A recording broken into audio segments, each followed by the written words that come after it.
Hey everyone, welcome back to English Arrow Podcast. I'm Chris. And I'm Emily. So, Emily and I actually had a bit of a disagreement before we started recording today. Oh my gosh, we totally did. Yeah, and it got me thinking, disagreeing with people it's part of life, right? But doing it politely in English, that's actually pretty tricky. It really is. And I think this is something that even advanced learners struggle with because, there's this fine line between being direct and being rude. Exactly. So today we're diving into how to handle disagreements politely in English.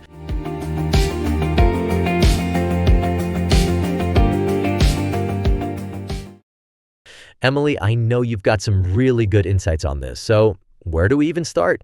Oh, I'm so excited to talk about this.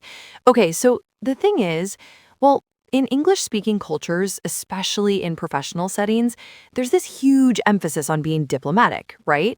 You want to express your opinion without, shutting down the other person. Right. So it's not just about saying, I disagree. No, definitely not. That would be way too blunt in most situations. You've got to soften it, Okay, so before we get into the phrases and stuff, why is this even important? Why can't we just be direct? Great question. So the thing is, in many English-speaking countries, the UK, the US, Canada, Australia, there's this cultural value placed on maintaining relationships, even when you disagree. You want to preserve the other person's dignity, We call this saving face. Saving face. Okay, that makes sense. Yeah, and it's not about being fake or dishonest. It's about showing respect. When you disagree politely, you're basically saying, I value you and your opinion, even though I see things differently. So it's like you're disagreeing with the idea, not attacking the person. Exactly, you got it. That's the key principle right there.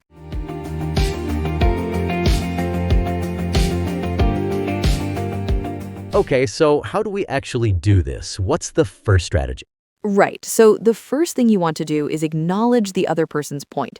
Show them that you've actually listened and you understand where they're coming from. So you're kind of validating their perspective first. Yes, exactly. So instead of jumping straight into, no, you're wrong, you might say something like, I see what you're saying, but, or that's a good point. However, Oh, I like that. It sounds way less confrontational. right? And you can also use phrases like, I understand where you're coming from, or I can see why you'd think that. These really, really help to soften the disagreement. Can we hear what this sounds like in action? Absolutely. Let's listen to a short dialogue.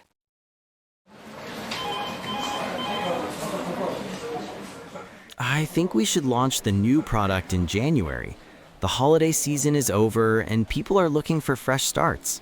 I see what you're saying, Mark, and the timing does make sense from that angle.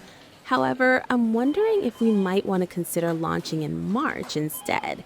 Our data shows that consumer spending actually picks up again after tax season, That's interesting. I hadn't thought about the tax season angle. Yeah, and I totally get why January feels right. It's got that new year energy. But I think we'd have less competition in March, which could work in our favor. Okay, wow, so Sarah really acknowledged Mark's point before presenting her own view. Exactly. She said, I see what you're saying, and even mentioned why his idea made sense. That's so important because it shows she's not just dismissing him.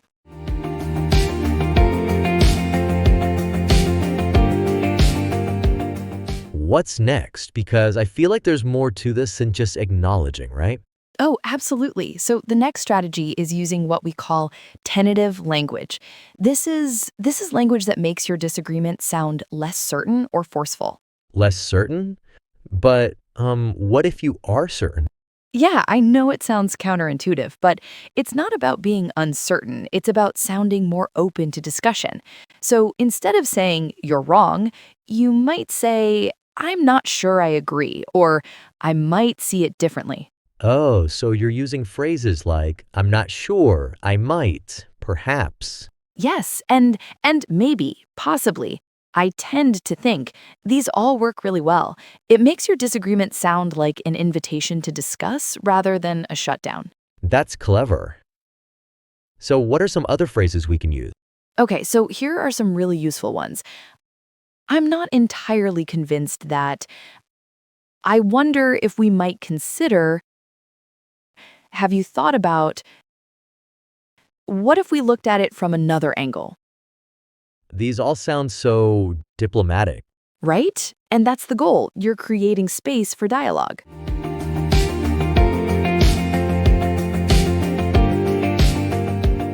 I noticed in that list you just gave, some of them were actually questions. Is that intentional?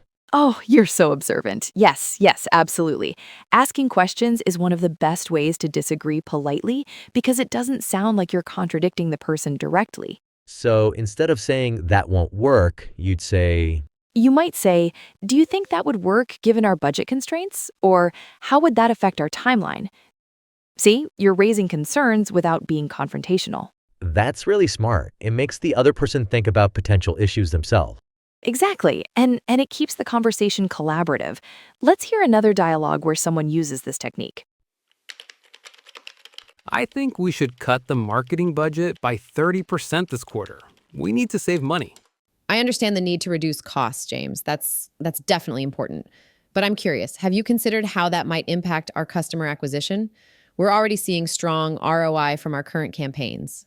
Well, I figured we could just maintain what we're doing with less money. Yeah, I see what you mean. But don't you think we might risk losing momentum if we scale back too much?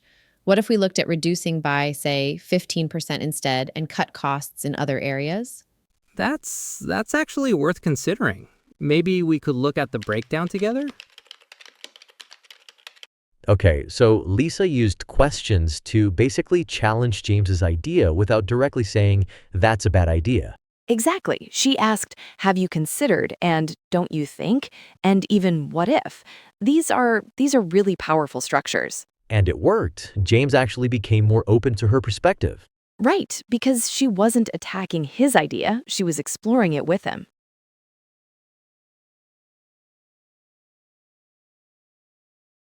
So, what about when you need to actually propose something different? Like, is there a polite way to do that? Oh, absolutely. So this is where offering alternatives comes in. Instead of just saying what you don't like, you present what you do think would work better. So it's more constructive. Yes, exactly. You're moving the conversation forward. Some useful phrases for this are, what if we tried? Another option might be, have we considered? Perhaps we could.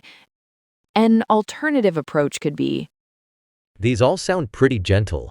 they are. And that's important because you're not just shooting down someone's idea, you're contributing to the solution. I keep hearing words like might, could, would in all these examples. Is that part of the strategy too? Yes, you picked up on that. Modal verbs are incredibly important for polite disagreement. They make everything sound less absolute. Can you break that down a bit more? Sure, so instead of saying that will cause problems, you say that might cause problems or that could potentially cause problems. See the difference? Yeah, it sounds way less, I don't know, less aggressive. Exactly. And you can use this with all sorts of modals. That may not work because we might want to reconsider. It could be worth looking at. Would it make sense to? So you're basically adding a layer of uncertainty or possibility. Yes, it creates wiggle room, you know? It makes your disagreement sound like one perspective rather than the absolute truth. Okay, so we've talked about what to do, but what should we avoid? Like, what are the big mistakes people make? Oh, great question. So there are definitely some phrases that are too direct and can come across as rude or dismissive. Let me give you some examples. Yes, please. Okay, so avoid saying things like, you're wrong, that's a terrible idea, that makes no sense, that's not true, you don't understand. Yeah, those all sound pretty harsh. Right? And even phrases like, I disagree, or no, that's not right, can be too blunt in professional or formal situations. You want to soften these. So what would you say instead? Instead of, you're wrong, maybe, I see it a bit differently. Instead of, that's a terrible idea, try, I have some concerns about that approach. And instead of, you don't understand, you could say, maybe I didn't explain that clearly enough. Oh, I like that last one. You're kind of taking the blame yourself. Exactly. It's a way to redirect without making the other person feel bad. So, Emily, is this the same in all English-speaking countries, or are there differences? Oh, there are definitely differences. Like British English tends to be even more indirect than American English. In the UK, people might use phrases like, with respect, or I'm not sure I entirely agree. And these can actually be quite strong disagreements. Wait, really? So, with respect is actually kind of a warning sign? Yeah, it can be. It's like saying, I'm about to disagree with you and I'm being polite about it, but I really disagree.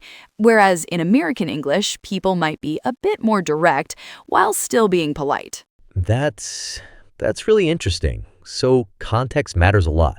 Absolutely. And you also need to consider the relationship. Like with close friends, you might be more direct, but in professional settings or with people you don't know well, you want to be more diplomatic. What about how you say these things? Like, does tone matter as much as the words? Oh my gosh, yes. Tone is so important. You can say all the right words, but still sound sarcastic or dismissive if your tone is wrong. So, what should our tone be like? It should be calm, friendly, and genuine. You want to sound like you're interested in having a conversation, not like you're trying to win an argument. And if you're speaking face-to-face, your body language matters too. Maintain eye contact, don't cross your arms, maybe nod to show you're listening. So, it's really a whole package. Words, tone, body language. Exactly. It all works together.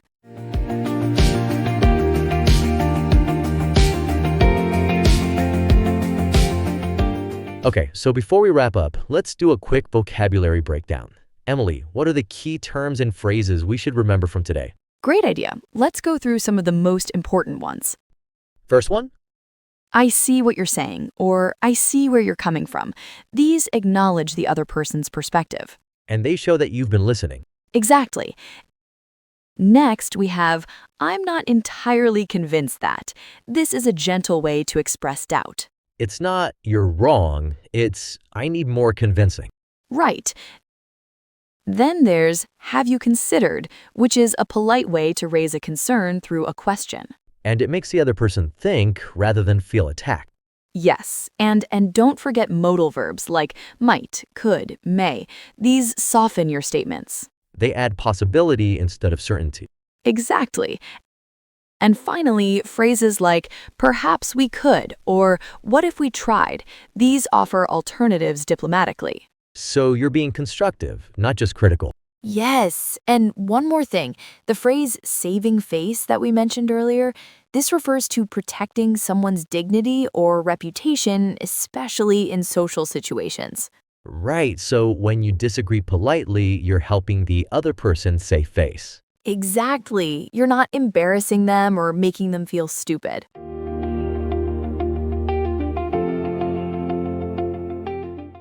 Wow, Emily, this has been really helpful. I feel like I have so many new tools for handling disagreements now. I'm so glad. And remember, the key is practice. The more you use these phrases, the more natural they'll feel. Absolutely. And disagreeing doesn't have to be uncomfortable. When you do it politely, it can actually strengthen relationships and lead to better solutions. That's such a great point. It's all about respectful communication. So, listeners, we'd love to hear from you. Have you ever had a difficult disagreement in English? How did you handle it? Let us know in the comments. And if you found this episode useful, please subscribe and leave us a review. It really helps us reach more learners. Thanks so much for listening to English Era Podcast. I'm Chris. And I'm Emily. We'll see you next time. Bye. Bye.